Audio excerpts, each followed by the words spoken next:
What is going on, everybody? Star Wars Dad back for another video. Today we're going to be looking at the Tarkintown meta and just how many decks that are competitive that are using the Tarkintown base, or at least, my top like 10-ish choices. I mean, I think Tarkintown is really just kind of taken over from what I've been seeing playing online and in person. Before we get into today's video, please make sure to join my Patreon, as we have building a great community there and have a lot of great content with new deck lists every day, as well as monthly giveaways. And please make sure to like and subscribe, as it helps the channel to grow, and make sure to sign up for the 3,500 subscriber giveaway. So to get into today's video, I just kind of wanted to look at several different Tarkintown lists that I think are going to be relevant. I think Jango is the first one that you need to talk about, because I think it's going to be everywhere, and I think it's going to be extremely good. Jango's exhaustibility just gets even better with this set. With indirect damage, with these units that come in and do damage to things to immediately exhaust things. Even then, you have cards like Death Space Skirmisher that can exhaust things early. Guerrilla Soldier is really cool to just put pressure on, as well as exhaust things. And then you have, cards like IG 2000. You can exhaust 3 units at one time if you have Jango Leader out. You feel like you're exhausting something almost every turn, while putting on a ton of pressure onto your opponent's board. And then you're closing the game out with like Triple Dark Raid, Fetch Fire Spray, Ruthless Raider. War Juggernaut is an amazing Triple Dark Raid target. And then, of course, the Devastator is the 6 resource target for Triple Dark Raid that you can swing in for 13 damage, essentially. So like you're exhausting things, you're slowing your opponents down, and then you can just come out of nowhere with Triple Dark Raid and just blow your opponent out of the water. I think this sideboard is still a work in progress based on, where things are at. I mean, just looking at it right now with what I have in the sideboard, I really want a 3rd copy of Devastator. I even want to consider putting Commandeer in the main board. It's just so many good things in this deck list. You're getting early pressure with like First Order Stormtrooper and Greedo. You're setting up your Tarkintowns right away with a multitude of things. And then you have cards like Kylo and the Starhopper to put pressure in space immediately on turn 1. And then set up your Death Space Skirmisher to immediately exhaust things. I'm not sure you need that part. Like if you need the Death Space Skirmisher or not. You could argue that you don't, because you have so many ways to damage units, but I do like it for like decks that are going to be playing more shielded units to try to deal with Jango. So it's like a way to get around the shielded units. But yeah, I mean, this deck's going to be everywhere. There's going to be variations of it. I mean, there's just so many different weapons that it has now that are just amazing. So, you got to be prepared for this. Like any deck that you make, this is the deck that you have to look at and be like, how can I beat this deck? Because it just got even better. So, I mean, it goes without saying that this is going to be one to be prepared for. The next one, okay, I just did a video on this one as well. Make sure to check out both the Jango video as well as this video. I think this deck is really, really sweet too. I think it can give Jango a run for its money. But, because it is a newer deck, and, Jango has such an incredible ability, I think Jango still tops it in my opinion. But I do think that this deck is very, very good. I think it's a lot of fun. So you're using a ton of indirect damage to overwhelm your opponent's board, like damaging their units, putting pressure on their base, setting up knockouts. You're knocking out things on your own with all the indirect damage in cards like TIE Dagger and IG 2000. You're finishing things off with cards like Daring Raid, the TIE Bomber, Darth Vader. Turn 1, turn 2 play is incredible in here to have a 3/7 on board that does 3 indirect damage and then does the 1 damage with Vader. A lot of times, because you're doing so much damage with your units coming in, you don't even need to use the Tarkintown. If you haven't tried out this deck yet, it's just so much fun putting pressure on. I did add a couple of K turns in here. I do think it makes a lot of sense, so that you can get in for more damage, more indirect damage, or more pressure, and just kind of close the game out. A great target is like Fetch Fire Spray, or like even the the TIE bomber with like an upgrade. You're also able to do this with aggression too, where you're able to attack him with a unit that has 3 or less power. So again, incidentally enough, you can do the TIE bomber Vader with aggression to attack in again. So just you can run your opponents over. You can just prevent them from keeping units on the board. And again, like if they want to take indirect damage to their base, then that's you're just putting even more pressure, and especially when you can come in and just double attack with aggression or K turn. You do also have relentless fire spray as a way to double attack as well later in the game for those more mid range and control opponents where you can attack and ready this unit. And if it's upgraded with a Boba Fett, then you're swinging in for it's a what is it, an 8-10. So that's pretty incredible. And then your other way to close the game out, of course, is like Ruthless Raider uh, and Devastator, and then using Planetary Bombardment when you have a capital ship out to do 12 additional damage. So this deck is a ton of fun. The sideboard, of course, again, is a work in progress. But this does have the third copy of Devastator. Still need to, see if we need to have the third Disabling Fang Fighter or not. I do like no disintegrations a lot because it fits so nicely in here. Because, we can do 1 indirect damage to their base with Boba Fett's ability. So they may not want to take that in certain situations. And for a 3-cost piece of removal, I think it could be really good against decks that have bigger units on, especially when putting a lot of pressure on them early. So I think that card comes in for me. I put the open fires in the sideboard for the K turn. I think it's fine with the amount of units that you have. You're bringing it in against decks that are a little more aggressive to slow them down. This is a ton of fun, and I think it's going to be very competitive. Cad Bane. I think Cad Bane gets even better. Uh, again, you get like IG 2000. It's an Underworld card. You get Dengar. You get Boba Fett on the ground, and those are just great units. So I did make it a little more space heavy so that I could benefit from using Dengar and Boba as upgrades early on. And the fact that they're both Underworld cards is just incredible.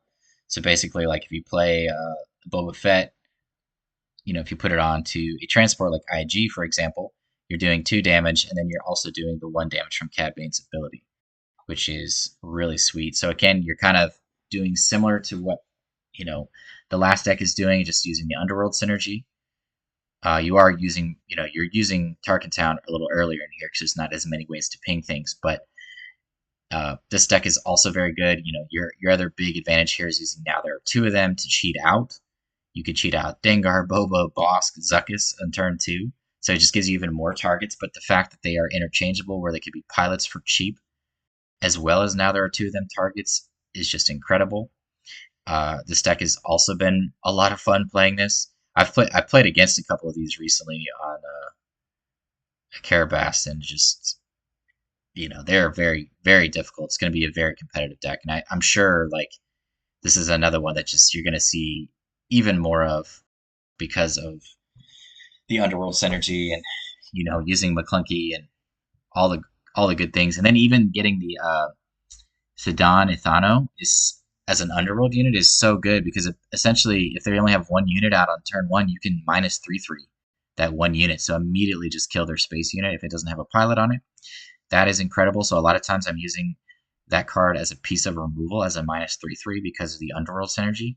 So just a ton of removal in here and just a lot of fun. And the advantages that you can get if you're able to use now there are 2 of them is really sweet as well. Still playing a couple Cad Bane. The sideboard, of course, again, is still a work in progress. I have a couple Commandeer, a couple Change of Heart. That might need to be a 3rd copy of Cad Bane. I want to have a 3rd Ruthless Raider in here somehow. But I like where the main board's at. It feels really good. So another one that I think is just going to be played a ton. The next one, so Quinlan Tarkintown, obviously one of the best decks from the last set. Definitely get some upgrades here. We're doing more of a space focus again, utilizing the Red Squadron and the Gray Squadron, kind of continuing with that theme of damaging units to activate Tarkintown because each of those units again gets better with upgrades. So we're using the dagger. Also playing like a decent amount of 1-drops in here, which is a little different from the list that I played last set. Just to kind of get off, like a dagger on top of a cartel on turn 1 is that's a really strong start. Making it a 4/4 for certain matchups. Also lets us ping things and immediately Tarkintown if they play a 1-drop. Gives us more flexibility on turn 1 or just random turns to kind of squeeze those in and be able to match the card's resource so that we can ping it with Quinlan. We're adding in the red 5 to kind of continue the pinging of damage. I just think that Red Squadron and Gray Squadron are just really, really good. They get better with these upgrades because, the knock on Gray Squadron was always that it's a 1-powered unit. And your opponent's always going to choose to put damage on their unit. But now that we have the upgrades, it becomes a real threat, and then it really, really works well with Tarkintown. Getting to add in the new Ahsoka, which is really cool in here. When an opponent discards a card from their hand, if it's a unit, you may exhaust a unit. So kind of sticking with the discard theme with Force Throw. Still playing a couple Kira in the main. And then Han Solo, of course, for our space units. So we can immediately tack in and gives us basically 3 more copies of Surprise Strike. Otherwise, it's pretty similar. A couple Commandeer in the sideboard that might need to be in the main board, just depending on how things shake out. But yeah, I think this is another one that just is going to continue to be very, very good. I'd be interested to see how much different this list looks after things get going. But I like where it's at right now. All right, this one, I think I haven't seen this one being as talked about as much. But when you get this list going in the right direction, like the when defeated abilities are nasty. Like they can just punish you. Like droid missile platform, for example, right? Like when it's defeated, it deals 3 indirect damage, and then you do that again, and you're dealing 3 more indirect damage. So you're doing 6 damage to your opponent when that card dies. So it's like such a great defensive card at 4 power in space. So it's just like taking care of space units. And if it's like an upgraded unit or they don't have any units on board, then you're just doing 6 indirect damage to their base. So there's some really cool things in here. You can really pop off in this deck. I do think Tarkintown is the way to play this after testing this deck out a lot.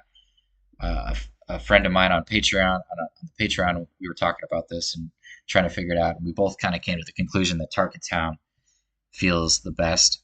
You're still playing like your life gain, synergies with Top Target and Onyx. Being able to gain 4 life with Onyx is great. You're still playing a couple of Vigilance late game, 3rd copy in the sideboard. You can have those amazing starts with Director Krennic, where you can just play like Krennic plus First Order Stormtrooper. The indirect damage in here, again, has felt like what this deck needed because it all kind of synergizes well together and sets up those knockouts. So again, you're using TIE Bomber, you're using Vader, you're using the TIE Dagger to finish things off. You're using the Droid Missile Platform for that 6 indirect damage when it dies. Using Chimera to be able to activate some of these when defeated units when it's played to gain, whether it's to gain the 4 life from Onyx or to do the 6 indirect damage with Droid Missile Platform when it's played. Just some really sweet things in here. The series officer, of course, can do 4 damage to their base. And then we're playing Admiral Mahdi, which is kind of the sweet, sneaky play in here. So whenever you take that card out or it gets defeated, you can attack in again with 2 different units. And so one of my favorite plays in here is the Count Dooku Mahdi play, where I can immediately, I can kill like a unit or 2, especially if I've been pinging them with the indirect damage to set up that knockout. And then I can immediately activate Count Dooku and swing it for 6 damage with an Overwhelm unit on the ground. So there's just some really, really cool things you can do in here. This one is a lot of fun. You're using cards like Self-Destruct in the sideboard. Of course, No Glory Only Results is really good because of the when defeated effects on certain cards, like if you steal a Ruthless Raider, for example. I still do think because you're using Top Target, you might want to consider Vanquish, because Vanquishing allows you to get the bounty, and you don't want a No Gloria card that has the Top Target bounty on it. Kind of run into that a couple times, and it's felt kind of awkward. Because I don't want my opponent to gain the life on their unit or on their base. But yeah, this is another really fun one. I encourage you to try this one out. And I definitely like to hear your thoughts on this deck because, like I said, it's not one that I've seen being talked about as much, but I think this one has so much potential. But again, Tarkintown, it's just, I tried it out with the 30 HP base. It just did not feel good. I started playing Tarkintown and I started dominating in testing. So it felt a lot better. So, and then you're using, a couple planetary bombardment to close things out alongside Ruthless Raider. But Ruthless Raider plus Dooku feel incredible. A couple of Avenger in the sideboard for more mid-range opponents. But yeah, give this one a shot. And real quick, back to that, the Mahdi play, man. You can do some sweet things with Mahdi where you can just attack in with especially like on the 6 resource turn, right? When Grand Admiral Thrawn flips, like you can attack in with Grand Admiral and Dooku for 10 more damage. Especially if you've already attacked in with the Admiral, so you can really close the game out just out of nowhere using Mahdi because you can, ready to villainy units. So that's really sweet in itself. This is another one. This one plays very similar to the Boba Tarkintown list from earlier, and I put it at 5, and I did try to rate these in order of how good I think they are. But what I love about this one is you play a little more cheap units early on, like the First Order Stormtrooper and the TIE Fighter. I did have the other trooper in here as well early on, but I cut that in favor of putting Planetary Bombardment in the main board, which I did feel like was necessary. I still may want to get the other Stormtrooper back in here, just because it's strong as another way to immediately Tarkintown something when you play that villainy unit on turn 1. But we do have Daring Raids as well. I'm trying to decide if I want to have Mahdi in here, because we are using the K-turn as well, so I don't know if you need the K-turn because you have Mahdi. And it's so easy to just ping Mahdi with Vader. I mean, you can play Mahdi later in the game, ping Mahdi immediately, and then activate something. So I'm not sure if you need the K-turn, and if that's the case, so a little more testing, then I would probably put the Stormtrooper back in just to have another 1-drop that I can put in early on and immediately Tarkintown something after I ping with Vader, which is really sweet. But yeah, I mean, in testing, this one feels similar to Boba, except you can use Vader's ability to finish things off regularly. And, you're using a lot of the same cards again. You're using the Stormtrooper, you're using Allegiant Pride, you're using Kylo Silencer, you're using the TIE Bomber. Fifth Brother is one card that's a little different. You're using the TIE Dagger, you're using the IG, you're using Dengar and Vader, Ruthless Raider, Devastator, and Planetary Bombardment. I mean, you're using a lot of the same stuff, and Aggression as well. The Force Chokes, the Daring Raids, the Open Fires. Very, very similar list. But of course, the difference is you can put them under even more pressure because Vader's ability lets you hit them in their base and lets you to finish off units. So I do think that this one has a lot of potential as well. I do think it's more important to play a little more defensively just because Vader flips so much later at 7 resources, but it's felt really good in testing as well. A couple Force throws in the sideboard for the Force Energy with Fifth Brother and Vader. 3rd copy of Force Choke. I did put the Cell Block Guard in here too, just as a way to kind of have more defensive units on the ground. You're not using the Fet's Fire Spray in here just because it doesn't have as much synergy as it did in the Boba deck, where it was doing 2 indirect damage every time you played and attacked it. But that's another card you could still consider. I do like the Syndulla as a way to pump up your resources, and that might even need to be a main board card in here so that you can get to Vader quicker. So I think that's another consideration for the main board. And I think, the rest of the stuff, I do want the 3rd Devastator here for sure. The other cards, the Saw and the Imperial, I think are maybe cards. But I think the thing that I'm trying to figure out right now is if I need the K-turn and if I want to just play Syndulla in the main or if I want to play the Stormtrooper. Just kind of figuring out those little things. But even still, it's felt great so far. Asajj Tarkintown has felt really, really fun too. Just being able to play a unit on turn 1 like Hylobon and set up your Tarkintowns and just pinging things. I do play the Dagger in here. But what's really nice about here is like when you play a unit like an Imperial Interceptor, for example, in space, you do 3 damage to a space unit, and then you can use Asajj's ability to do a 4th damage to a space unit or do another damage to a unit that's already been pinged. And then you can get off to some pretty sweet starts here too, because you are pretty low to the ground with those top 2 rows. But yeah, this is another one I think you try out. Asajj on top of a devastating gunship is sweet. Another card to consider is the Banshee.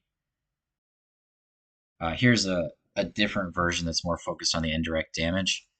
So kind of a similar build to the Vader and the Boba Tarkintown versions with, using the TIE Bomber or the Kylo's TIE Silencer. We're using the Onyx because we're blue. We're using the TIE Dagger, the IG-2000. And then we get to use the additional ground unit with the Death Trooper, so we have even more ways to ping things. Still using the First Order Stormtrooper, we're using the Hylobond because of the grit synergy. Using the Interceptor Ace, a couple of those because of its grit synergy, to be flexible on the ground or in space, which is nice in certain situations, so we can ping it on the ground if we need to, or just beef up a space unit and give it grit. We're still using the Dengar and the Vaders, of course. Devastating Gunship is another really cool addition in this version because we just get to remove things that have 2 or less HP, which happens often. And then we're still using like Ruthless Raider, Planetary Bombardment, and Devastator. This version has felt pretty sweet, and I think at the moment this is the one I prefer of the two. The sideboard is just again still a work in progress, but just our third copy of Force Choke, a takedown. I think it could be a consideration of 2 takedowns because of all the damage we're doing. Takedown actually gets a lot better.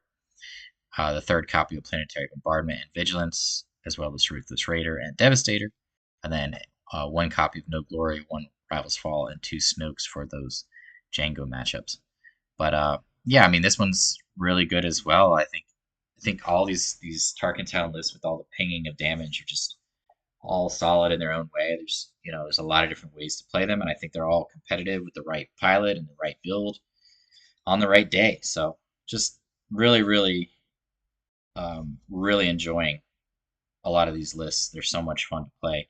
But what I love about this particular list is the indirect damage is just great at setting up Asajj knockouts. Just because as long as we have a space unit or in a ground unit, we can just ping either one at any given time, and depending where they put their indirect damage, then we can ping them for 1, and then we can knock it out with a dagger or with a death trooper. And it's just there's not a lot they can do. They can try to avoid that as much as possible, but then we can become really aggressive. And then we have the built-in restore effects with the Onyx, the top target, and the Vigilance. So we're able to kind of recover if they get off to a really, really fast start. It's just a lot of fun. It's real gritty. So just another example of a sweet Tarkintown deck. Rey Tarkintown. So the sideboard I'm still trying to figure this one out. This is one of the ones that I definitely need to work on more, but I like where the main board is at. Again, we're using the Gray Squadron and Red Squadron as we are in the hero decks to ping things. The new R2-D2, of course, is amazing in here because we can either pilot it for free or we can make it a 2/5 on turn 1, which is just phenomenal that it gets that much better in this deck. It's definitely why I wanted to focus more on the space units to maximize cards like that's ability as well. Then we get the Page Tico, which is awesome. The 3/2 on the ground, or the 2/2 in space that lets you upgrade. So Page Tico is just really, really good with Red Squadron and Gray Squadron as they continue to get stronger, as they're continuing to do indirect damage and damage to our opponent's units. The Era is really cool to give our space units restore. Era is a really good upgrade. It's a good ground unit, just solid. Just having a ton of restore effects. Cassian is cool in here because it kind of sticks with the discard theme with Force Throw and Kanan. And that's kind of where I'm trying to figure out, do I want to go more discard or do I want to go more life gain? Or, I think I still want to be discard focused, but this is one that is definitely of the list in this video that I still need to work on quite a bit. The Red 5, of course, to go with those hero units that synergize, and then the Red Squadron X-Wing is a nice addition just to be able to draw cards when we need to give us a little more card advantage. We're still playing the Village Protector and the Yoda and the Kanan, and still having all the Force synergy. Playing a Vanquish in the main board because I think Vanquish is going to be more relevant. Still not sure if we need to have Takedown in here. The sideboard, like I said, is a complete work in progress. And I don't know, I'd love to hear your thoughts on this one. This is one that I have not had as much time to work on, but I do think it's worth talking about because I do think it gets a little better with some of these new cards and that it could still be relevant in this meta. All right, Luke Tarkintown. I do think this one is good as well. The issue with this one that I've come across just as I've tested it more is that as long as your opponent keeps removing your fighter units, then it just really loses its power. And, a good opponent is going to continue to keep those off the board because as long as you can't attack in with the fighter units, Luke's ability can't do anything, and then you're not getting the benefit of it. And that's why I put Vader a notch above this, because Vader, you just need to play a villainy unit to be able to do that. So I mean, this one, I think my hype for it has died down a little bit because I've been coming across opponents that are just playing very good against it, and just taking out those fighter units consistently, and then it's just kind of then it just becomes mediocre, if you're not able to use Luke's ability. Because you're already flipping on 6, which is fairly late against a lot of these aggressive opponents. So they can kind of just slowly, they can play more defensively against you and then just kind of overtake you because they're the more aggressive deck.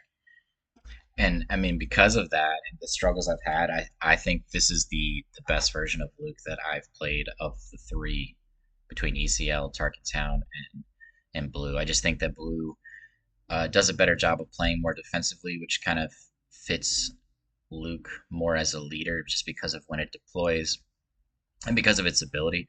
So this way you're not as reliant on the fighters attacking to take things out and slow them down like you are with Tarkintown. You have the 30 HP to give you a little more cushion and the restore effects, and then the better pieces of removal. And then you just have a lot more card draw. I think one card, one of my Patreon members has been playing this deck a lot and had a lot of success with it so far. And one card that he has mentioned that he added in was the Concord Dawn. Just have that Sentinel in space to play a little more defensively. I mean, being able to play like Poe and Luke and while putting pressure on your opponent as well with the strong pieces of removal, flipping Luke on a red 5 or any number of these ships just can really help you to flip the script on your opponent and kind of turn the corner. So this is the version that at the moment I am liking the best. I need to tweak this a little bit more, I would say, as far as pieces of removal, just based on where things are at. But probably add like a second copy of Vanquish somewhere in here is the one change that I see, and then maybe the Concord Dawn. But yeah, I mean, I think the Tarkintown version needs a little more work. But I do really like this list when it does work, with Gray Squadron and Red Squadron to kind of ping things. You're using upgrades like Biggs and R2. Red 5 is really sweet here, and it's your best target for Luke when it flips. And then obviously a flipped Luke on a Red 5 is just amazing because you're doing 5 damage to any unit that you want to do, or 3 damage and 2 damage to take things out. Again, you're using K-turn to be able to attack in twice with some of your fighter units because you have a ton of fighter units in here. And I do play 12 turn 2 fighter units with Alliance, Green Squadron, Gray Squadron, and Red Squadron. But I've still been having trouble keeping my fighter units on the board in recent matchups. And actually, from all these decks that I just mentioned, this deck has performed, not near as well as those other ones that I just discussed. So, and maybe that's because of all the pinging those other ones are doing, like when they're on the when played cards. But has felt a little less good than the ones that I've just mentioned. But I still think it's right up there, and maybe it needs to be tweaked around, mess around with more things. Maybe it needs to be played even more aggressively with a third copy of K-turn. I don't know. Definitely let me know your thoughts on this one if you've played around with this deck a lot, because I have kind of hit a wall with this one where I feel like I kind of need to tweak some things around because it hasn't felt where I want it to be at the moment. But I do think it has a lot of potential with Luke's ability and Tarkintown just kind of working so well together, and then all the pinging of units. So, but yeah, let me know your thoughts on this one. That's one I kind of am still working out the kinks on it to get it more optimal. Yeah, the more I've played around with this list, I actually do prefer this list over Luke Tarkintown.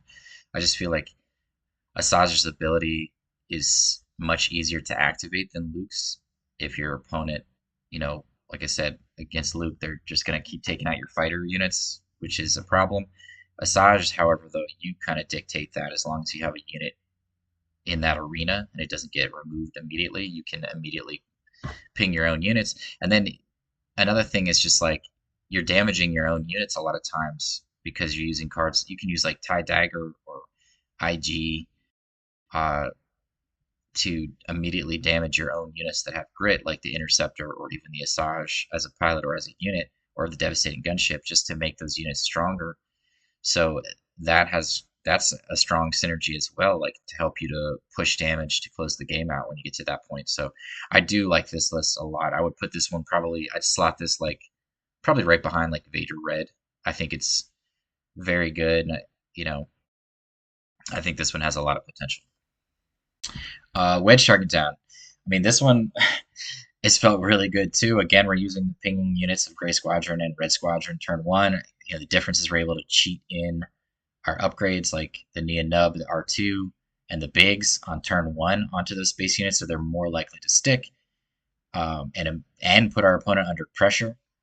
You know, we're still able to, you know, basically we're gaining momentum by upgrading things for free with all of our pilots, making our space units even stronger and getting those pilot cheap upgrades for cheap for 1 or 0 resources or 2 for Chewbacca, and then we're putting a ton of pressure on our opponents. We're using the eject for certain situations, like getting rid of like you know a Biggs or a Chewbacca in certain situations if that makes sense, or even the wedge to draw a card and arena dodge.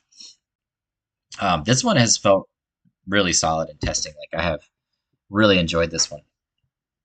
I haven't played this one in a couple weeks as far as against like real opponents, but when I did, it felt really good. So I think I like where this one's at the moment. But I think this is another one that you're probably going to see. I do like the Wedge Yellow deck a lot. I think that one is probably going to be a little more popular than this one just because you can get off to some really fantastic explosive starts because of Nabat Village. But this one has felt good too, as more of a little more defensively. But yeah, definitely let me know your thoughts on Wedge and where you're at with Wedge, if you just prefer yellow or if you've been messing around more with Tarkintown. And then just kind of wanted to mention Kylo Red, which is still an extremely fast deck. Uh, and I think that it's still worth mentioning in this as a Tarkintown deck that is strong. Um, I've seen a lot of people have recent success with Kylo Red, just running over your opponents. I think that may shift a little bit with this new meta with all these upgrades, but there's probably still a place where this deck can still be extremely fast. I'm trying to think if I added in the First Order Stormtrooper. But yeah, I mean this meta is just completely filled with Tarkintown. It's everywhere. Um, you're gonna see a ton of it. I've already seen multiple Vader Tarkintowns for the exact same reasons that I'm talking about. Like it just makes so much sense with all these units that ping. And then I've seen a couple of Grand Admiral Thrawns, and when they pop off, they are explosive. And I have seen Bane, updated versions of Bane, and they felt extremely difficult. Obviously, the Boba Tarkintown deck is very good. That's a newer one, and then Jango's just been ridiculous. I mean, Devastator with Triple Dark Raid, and then even War Juggernaut with Triple Dark Raid. I mean, you can swing in for 10 damage with War Juggernaut while exhausting their whole board if Jango's out on your 6 resource turn, which is just insane. Yeah, I mean, this deck is just crazy. But yeah, let me know what you guys think, or if I missed any of the Tarkintown decks that you think are going to be relevant. I know somebody had mentioned Mando Tarkintown as a potential deck. I messed around with it a little bit. I haven't had a chance to focus on it a lot. But yeah, love to hear other Tarkintown decks that you think could be relevant. But yeah, I mean, this Tarkintown is just everywhere. But as always, y'all have a good one, and peace out.